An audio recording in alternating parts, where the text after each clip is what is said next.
yung research ko. Yan, very good.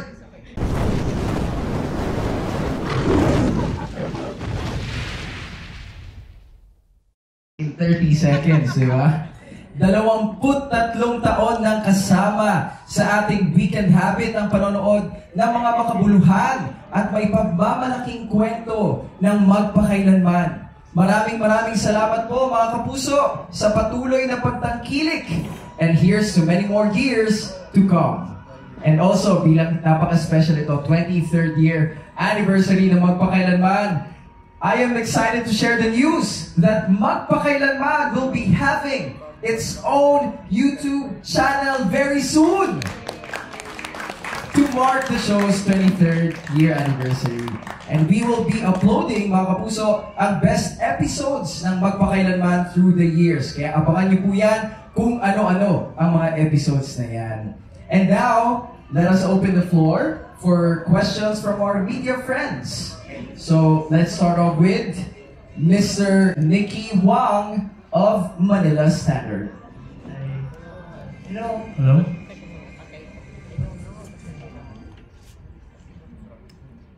Hello, Miss Mel over here. Hi, Nicky. Hello po. Welcome, Nicky. Nicky, can I have 1 minute? Sure po.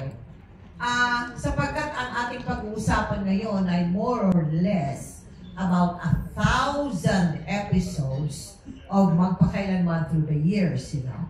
And I imagined what information you will ask from me this afternoon, and being true to myself, I prepared, you know, and I gave my questions, imagining that these are the things you wanted to know.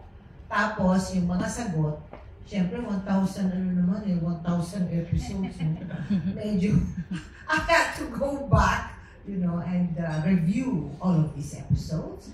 And so, if I may call on Chanda, where is my piece of, nasa yung research ko? Yan, very good. Thank you. I'll just get my research. Yeah. Yes! I have to have a ball pen. That is also being a true journalist. You are always with a ball pen. Hindi ka daw writer kung wala kang ball pen in your pocket. Anyway, okay, Nicky, let's do it. Well, first of all, Miss Mel, congratulations. Thank you. 20 years is a product of your hard work and, of course, the team behind the program. Yes. So I wanted to know from your point of view, ano po yung pinaka-milestone ng show na na-achieve in the last 23 years? Milestone in terms of episodes or in terms of the progress of the show? The progress of the show. Oh! Madaling isipin yan. It was a time when we were brought back on the air.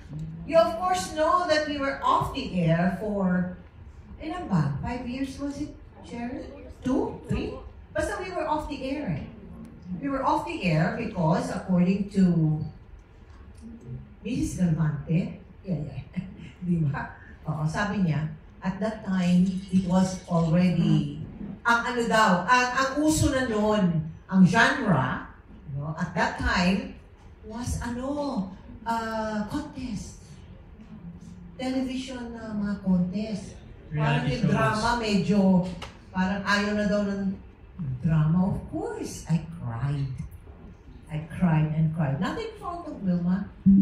Not the type to cry publicly. But I cried. I kept it in my heart. Okay? Because I didn't think it was true. I think people have different tastes in my mind. You know? But you know, at hindi isa lang yung klase ng genre na magugustuhan ng televiewers. You know, in my mind, it was always, but people will always appreciate a drama. You know, true to life story. Basta yan, ikot na ikot sa utak ko talaga. Hindi ako nakakatulog. Why do they say na game shows na ang Anyway, so of course, hindi mo naman pwedeng labanan ng ang network, di ba? But after several years, si Reggie naman ang sa akin, Reggie. Gusto ni FLG. Alam mo na yung cliche na yan, Cheryl, di ba? Sabi ni FLG, gano'n, no? Well, FLG, of course, represents Attorney Coulson, who fights him. No, she always gets what he wants. Parang gano'n. He wants you back on magpakailanman. What? So parang ano ako? Parang, ayoko nga. Tatanggalin nyo, tapos, babalik nyo. Para naman kaming para naman kaming busagos na. Tapos ka na. You know, siyempre, tao lang ako, I was harboring certain tampo, yung ganun. But as I said, FLG will get what he wants. And so we are back. That is the biggest milestone. Was when Magpakailanman was brought back on the air. And he just said that. And it has been there since, ilang taon na tayo ngayon? More than 10 na? Ha? Ilan na? Ilan na tayo pagbalik? 13. Oh! Tignan mo nga naman, 13 years na pala. Kala ko 10 years na. So now we have been on the air for 13 years.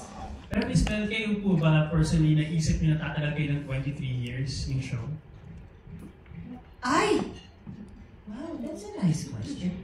That's not in my I didn't think about that. Well, I didn't think about that because I guess when you love what you're doing, you just flow with it, Hindi ka naglalagay ng limit, di ba? Hindi ka maglilimit at, 23 years na ako dito. Gano'n. Hindi gano'n eh. You just want me to flow, you did your best, and the hope is always there, that you continue with what you do. Well, on that note po, siguro we wanted to know, ano po ba yung secret ng Magpakailanman for its longevity? Secret nga, ikaw naman eh. Siguro ano po ang meron ang MPK para magtagal ng 23 years sa television? Binibiro lang kita. Isa yan sa mga research ko. Siyempre, hindi natin maaalis, no? We thank God for this, and I am one to believe that everything that happens to this world, at to us, is willed by the Lord. And Lord, thank you very, very much. GMA also is there. Kung wala ang GMA, tanggal na ako ng 2 taon, di ba? Kung wala ang GMA, they wala is the support of GMA. But not only GMA, it's the support of the advertising industry. Alam mo naman dito sa trabaho namin, pag hindi ka bumenta, you are out. No? Kahit na magaling ka, kahit na maganda, kahit na nagre-rating. Kahit na nagre-rate ka eh. Siyempre, you have to accept that. It is a business. Pag hindi ka kumita, tapos ang buhay mo. So what does that mean? That means that for all these years, 23 years, the show was earning for the company. Diba? Na-appreciate kami ng advertising industry. Oh, but more than that, more than all of that, it's the televiewers who appreciate us most. Diba? So, sikreto ba yun? Hindi sikreto yun eh. Hindi sikreto. That's how the business goes.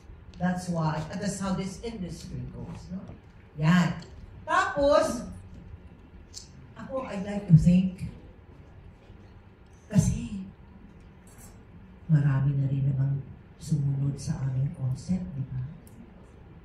It's like, di ba? Nagkokopyahan na dyan ng mga kahit sa sarili mong, na rin eh. So, I'd like to think it is because the televiewers see that Magpakailanman loves them. Mahirap yung paliwanag, no? Pero nakikita nila that this is the show that is really for them. That is really after what is good for them. This is the show that really gives them inspiration. It is a show that is really true. That has the credibility. That does not exploit, At hindi siya yung nagyayabang lang. But really, if magpakailanman was a human being, magpakailanman loves them truly. And so when our time comes, 8/4 every Saturday, they tune in. Automatic. They tune in to magpakailanman. Hindi yung, kasi karamihan sa atin, uy, maganda ang episode ng panoorin natin. Then you go, di ba? You go to your television set to turn it on, tapos papanoorin mo. Hindi. Ito, pagtugtog ng Sabado, whoops, magpakailanman, mamayang gabi, 8/4. At buksan nila. It has become a habit for all these years for our televiewers. And that is what I am so thankful for from my heart. Ang haba ko magsagot, putulin mo ko. Broadcaster ako. I can talk 3 days. And we're also inspired by the stories ng magpakailanman. Thank you po, Tita Mel. Thank you very much. Thank you. Alright, maraming salamat po, Mr. Nicky from Manila Standard. Palakpakan po natin. Grabe, as someone who is new in the industry, sobra po ako na-struck dun sa sinabi niyo na when you love what you're doing, you will flow with it. Yan po, nakaka-inspire. Maraming salamat po. Thank you. Okay, for our next question po, magagaling naman ito kay Miss Hannah Mallorca of Inquirer.net. Hello po, Ms. Mel. Good afternoon po and congratulations. Where are you, Hannah? Here po. Oh, okay. Hello Yes, po. welcome. Congratulations po. So, Thank you.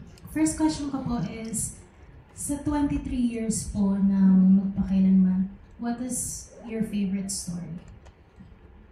Ano naman, 1,000 yun eh. Paano naman? Oops. Ni-research ko. Ni-research ko. But these are not favorite na let me just put it this way. I must, sabihin ko na lang, these are the stories also na tumatak din sa akin. No? Kasi lahat sila favorite ko eh. Siyempre, it's my show, Pero there are some na naiiwan pa rin hanggang ngayon sa aking alaala yung mga shows na ito. Well, okay. Una-muna, sa celebrity episodes natin, ang recent, well, let me see, this year, yung kwento ni Abdul Rahman. Alam nyo, pagkatapos ng interview ko sa kanya, naiyak ako and I was pushed to, tumindig ako and I said, give me a hug. Automatic, give me a hug. And he hugged me. And this was because I faced a young man, so young, very, very young man, who had who surmounted problems na talagang hindi mo akalain na maaayos niya yung buhay niya on his own. If you will recall, story niya na abuse siya ng father niya. Tapos, na siya ang nag-alaga sa mother niya, sa kapatid niya. Basta, yung buhay niya napaka-complicated. But in the end, he won all his fights. Isa yan. Okay. Siyempre, kay Alden Richards. Nanalo si Alden Richards dito Ano naman title ng kanya? Yung parents niya may mental problem, may mental illness. And he was the one who had to. Baliktad yung buhay doon. Imbis sa parents taking care of children, ito naman, the son taking care of both parents who were mentally ill. Di ba? He won, best actor in that movie. Sa puso at isipan. Yes, you are correct. So yun, gusto ko rin yun. Pagkatapos, ano pa ba? Yung mga, ano ba ninyo yung episode na yung this young girl was afflicted with, let me see if I can remember the name of the disease. Osteogenesis imperfecta. Osteo refers to bone. Ang bone niya, lumalambot as she gets older. And so she's the one na meron siyang bed na tinutulak. Hindi siya nakatindig, hindi siya naka-wheelchair. Because her bones were soft na yung bones niya. Hindi na talagang konting kibot lang, mababali ang mga bones niya, ganyan, no? But up to now, it's there. Kasi she was such a cheerful person despite that. No? Nag-aaral siya. She was a normal girl. No? She would also fall in love. So I thought, tignan mo itong batang ito, sa hirap ng kanyang buhay, no? She was always over and above all the problems that she would encounter. And she knew that her life was short. She knew she was just waiting for the time that God would call her. Pero hindi niya tinigil na, nag-aaral siya. She dances in her cart, and nakakatuwa. So I am also, kung sasabihin nyo you are inspired by magpakailanman, ako yung numero unong inspired. When I meet these people, you know, unimaginable na may mga taong ganun. Ang lakas talaga ng mga loob nila. And I just say, well, because maybe God really ang nag-guide sa kanila. Hana. Next. Siguro po, di ba po, fact-checking is a must in our jobs, especially when it comes to telling stories to different people. So, sa magpakailaman po, how do you ensure that these stories are done with proper fact-checking and it does justice to the people? Wala na ako dyan. It's our formula to research team. Yan ang trabaho nila. Yes. Eh, teka, kasi listahan ko. Alex, yung listahan ko na inabot ni Miss Michelle kanina. Michelle, do you have a copy there? I must have left it inside the dressing room. Chanda, could you please just rush there and get the See? Michelle? See? Last minute yan, sabi ko, naku, I want to have a chance to thank all of them, our researchers, no? Kasi many of them have stayed on for 23 years, you know. Can you just imagine their love for their job? At hindi madali. Ang dami nilang competition, di ba? Pero, yan, ay naku, thank you, Michelle. Alright, let me... Alright, our head researcher is Rodney Junio. Can you please stand up if you're here? They're here.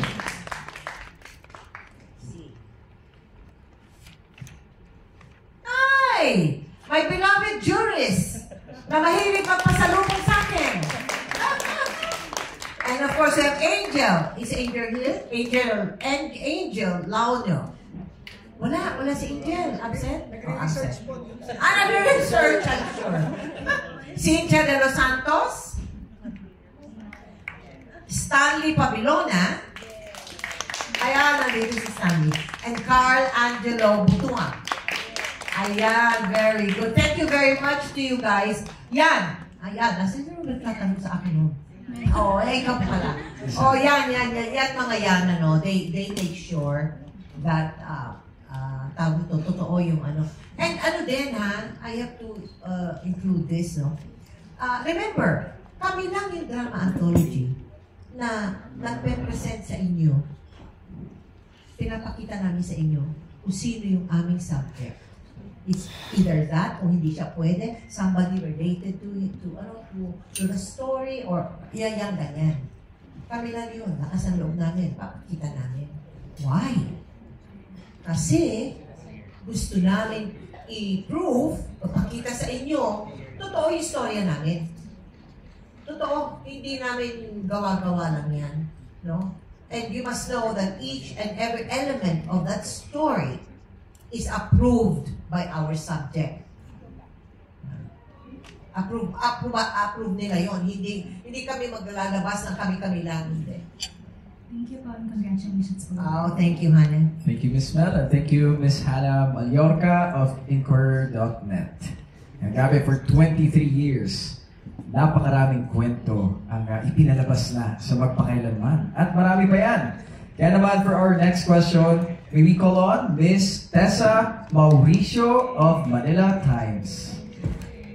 Hello, good Tessa, afternoon po. Hi, good afternoon. Welcome. And happy anniversary Thank you. to you and your excellent team. Thank you. Tanong ko lang po, ma'am, as one of the most prominent journalists in the country, not everybody of your caliber has been given the chance to host a drama anthology. Oh, yes, you're so right. So, para po sa inyo, I guess the question is, what has this meant to your career as a journalist, having Magpakailanman as part of it for 23 years? Alam mo, nung umpisa, nagulat ang mga tao, ha? She's doing drama? Nakataas ang kilay nila. Diba? Kasi I'm not supposed to. I mean, I'm supposed to meaning, you know, I was a news personality from the very beginning. Biglang, oops, nagdadrama siya. But you see the wisdom of the GMA, Network. Diba? And I would always just say this. A news person chronicles the lives of people. Diba? Ang news na pinapanood nyo is about people. The events. Even yung mga bagyong dumaan sa atin, that's still about people. Kasi people na nakakapektuhan. Diba? This flood control projects, anomaly, ano ba yan? Klase, mga salbahing people. Mga people din yan. Oh, it is about people. And why should I not, tell stories of people in a drama genre? It's the same thing, except na nakadrama. We write. That's great. We broadcast on the air.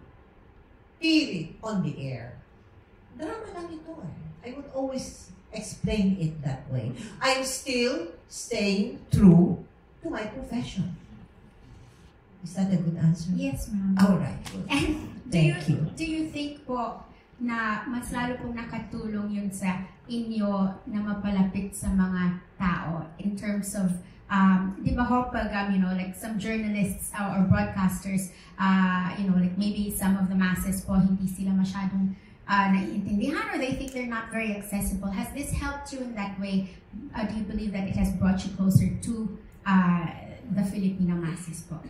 Yes, but remember, I was the one who, how would I put it, organized, I was the one who organized the GMA Kapuso Foundation.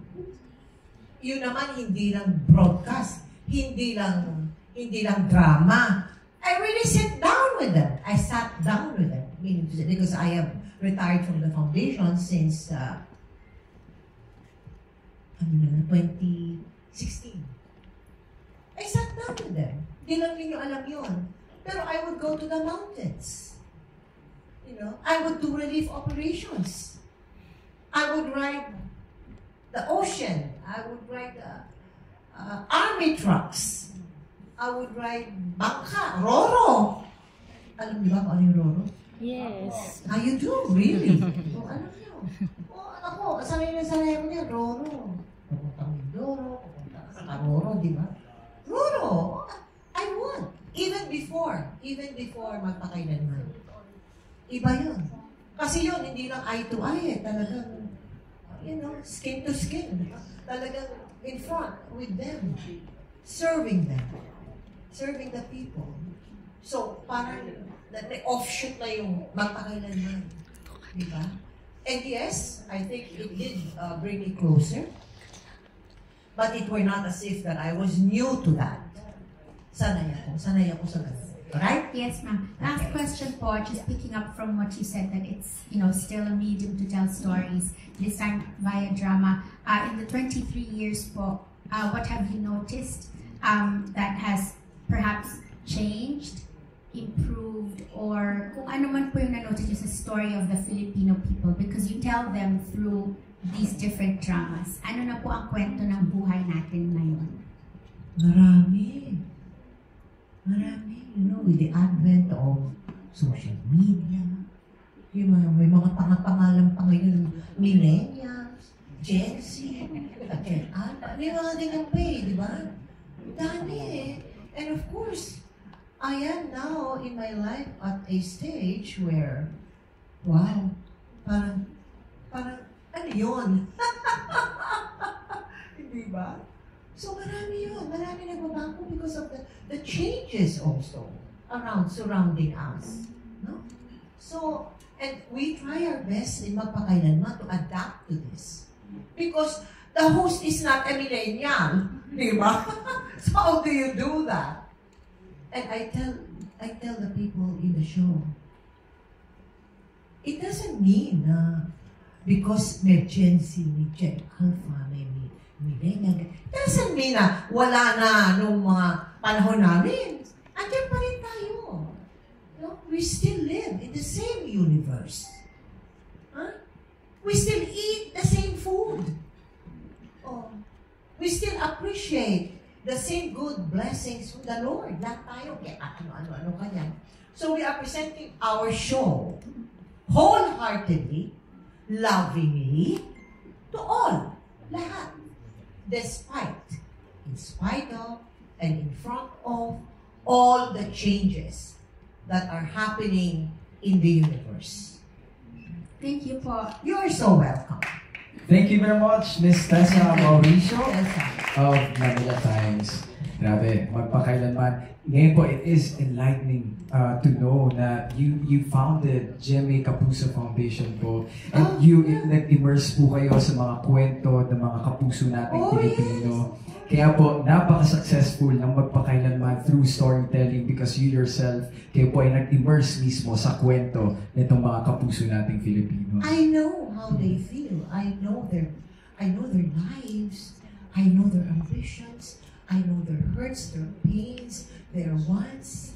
For so long. How many years ako sa foundation? And mind you, may interject. Ako din na nagsimula ng ABS-CBN Foundation. Before I left ABS. Plus tago na yan, may ABS-CBN Foundation na. So when I came here to GMA, sabi ni Mr. Seba, you don't know Mr. Seba? Anybody among you who knows Mr. Seba? Sige na. Pag-aalataan ko yung edad, tita. Ha? Pag-aalataan yung edad. Mr. Seba was a general manager at the time that I transferred from ABS. Sabi niya, kung nandito ka na rin lang, tayo ka ng foundation, sabi niya. Siguro mga ilang buwan pa lang ako nandito.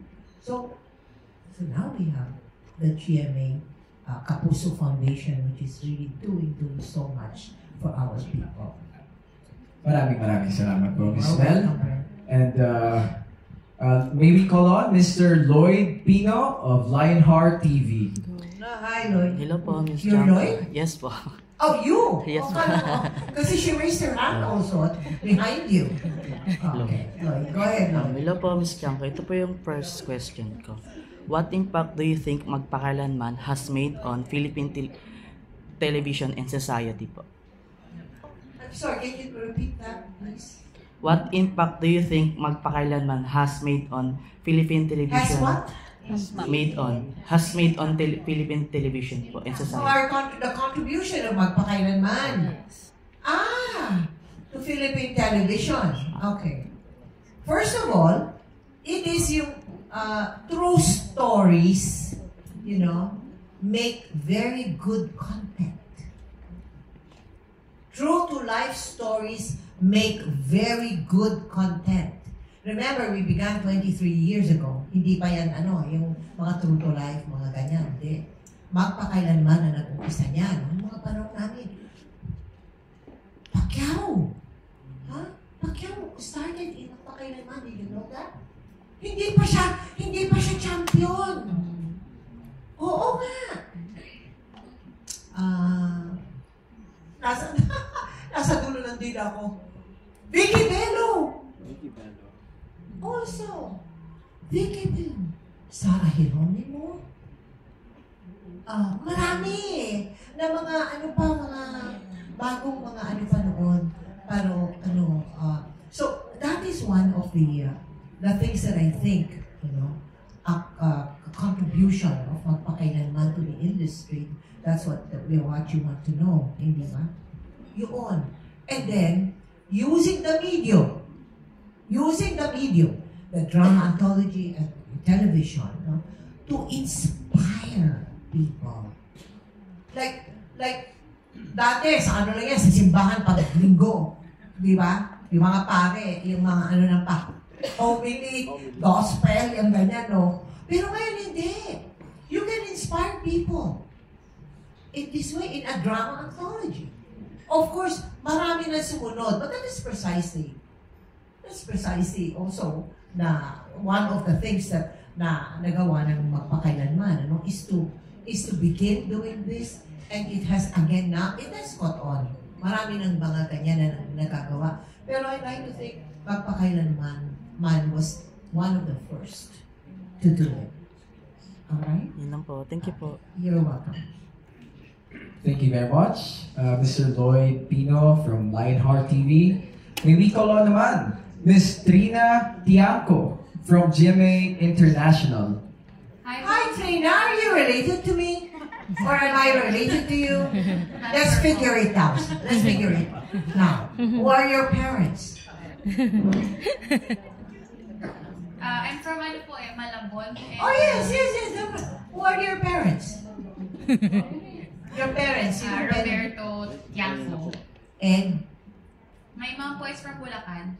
Your mom is from Bulacan. Yes. And your father, sino ang parents ng father mo? Hindi ko na rin po masyadong masundan yung lineage. Pero, Ay, hindi mo. Opo. Palagi ko, doon ako papasok eh. By virtue of age. Doon, hindi sa father mo. Yes, po. Sa parents niya siguro. Kasi kung Malabon ka, mag-anak tayo. Ano si Toby? Parang 3 degrees. O sige, si pamangkin ko si Toby eh. O, meron ng connection. Diba? O siguro, Dito pa nagkanta. Hoy, teka muna, bata ka, ha? Huwag kung madinig mo ako tawaging Lola, ha? Tita lang, ha? Okay, go ahead, Trina. What do you want to know? Miss Mel, yung question po, you've mentioned you've done 1,000 and more stories po for the show. Pero kung papipiliin po kayo, if you are to choose who you want to feature pa po sa program, sino pa po kaya yun and why? Well, I answered this the last time, Brent. You remember? So maybe I will give the same answer because that is from my heart. But it will require a miracle, Tina. It will require a miracle. Kasi tayong lahat na mayroong takot sa Diyos. Tayong lahat na nagmamahal sa kapwa natin. Tayong lahat na gusto nating gumanda ang buhay natin, di ba? I mean, you expect that from each and every one of us, right? Isa rin ako doon. I'm God-fearing. I love people. I like to listen to the stories. I want, nagtataka ako. Pagka-laki pagtakahan ko kung papaano nagiging masama ang tao tulad lang mga walang hiyang mga kontraktor ng flood control project. Paano nabubulok ang konsyensya ng isang tao? Paano niya natitiis na gawin yun sa kapwa niya? Sa bansa niya, hanggang ngayong third world country pa rin. Mahirap pa rin. Paano mo gagawin yun? konsyensya mo? May puso ka ba? May kaluluwa ka ba? Parang mo, kinikilabutan ako. Every time, kinikilabutan ako to even think how that happens na nabubulok ang konsyensya ng isang tao. So you see, even in Magpakailanman, we also feature sometimes stories that are mysteries. No? Sa amin, misteryoso. Or, should I say, hindi mo lubusang naiintindihan yung mga pangyayari. And it doesn't mean yung katulad ng yung ganyang kalalaking impormasyon na or ganyang kalalaking kasamaan. No? Hindi naman, not necessarily na ganong kagrabe. Yan, dyan yung, ano ba mga na-feature namin? Nag-feature kami kailan lang. Madaming reaction dun eh. Yung batang namatay sa aso. Kailan lang yan? A few weeks ago. No? A few weeks ago. Batang namatay dahil sa kagat ng aso. Very, not all. Excuse me. Hindi lahat nakakaalam na ganon kagrabe ang innocent na kagat ng aso. Na nakakamatay pala. Ang kagat ng aso. Pag binaybayaan mo. Kasi usually yan, especially in the provinces, kinagat ng aso, wala lang. Wala lang. Kinagat lang ng aso eh. At hindi, inano lang yan. Kinalmot lang, kinalmot. Ay nako. See? Hindi pala ganun. Ikaw pala, hindi pwedeng mamatay dyan. O, ano pa yung isa na feature namin ng autism? See? Nag-feature kami, na-feature namin, mental problems. No? Yung iba kasi, akala nila, yung isang tao pumatay ng, ilan dyan, ano? Sa area nila. Hindi nila alam, there is such a thing as schizophrenia. Hindi alam yan. Hindi alam ng mga tao na may sakit palang ganyan. At hindi rin alam ng tao na ang sakit pa ng ganyan, nagagamot. It will take a long time. Pero nagagamot pala yan. It's just like any other disease. Kung meron kang sakit sa puso, may sakit ka may cancer ka, nagagamot yung problema sa pag-iisip. Kaya nandiyan yung nakikita natin, lalo na sa probinsya, nakatali ang mga tao. Tinatali. Why? Because they did not know how to deal with this. May kamag-anak siya, may mahal siya sa buhay, di ba? Na who gets violent, lumalayas, ang gagawin nila, tatali nila. Instead of bringing that person to the hospital.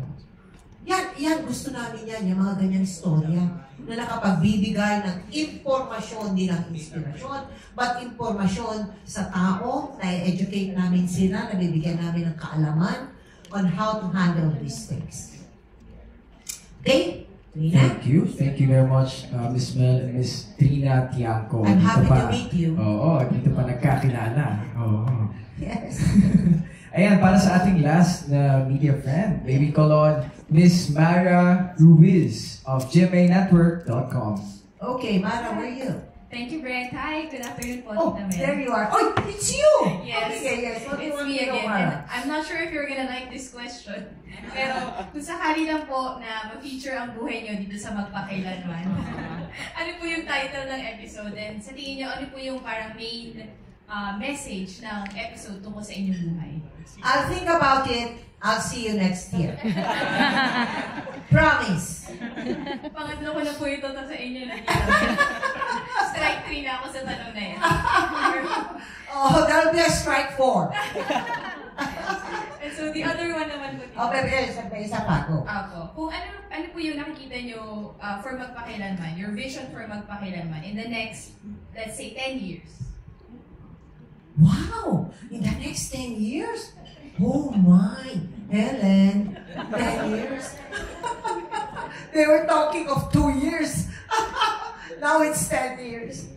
What do I foresee? Magpakailanman.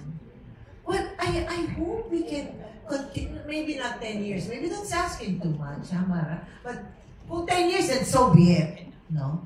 Of course, I hope, and GMA will continue their support. No? I hope the advertising industry will also.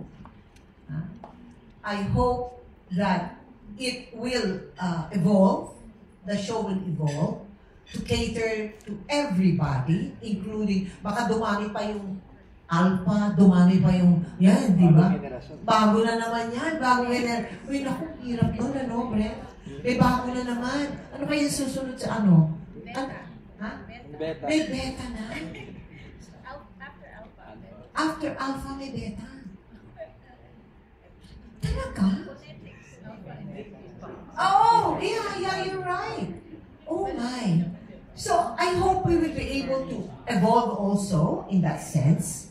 Diba? Na, not that we do not yet, no? Pero, yun din, as the evolving, times, no, in the universe, sana, din kami, grasp din namin yung kung ano ang dapat gawin para we will continue being on the air to make people inspired and to make people happy. Yun lang, it's always from our heart. Sabi ko nga sa'yo, we truly love our televiewers. Thank you po. You're welcome. Thank you very much. Grabe You're na-inspire welcome. tayo this afternoon. Napakarami nating natutunan.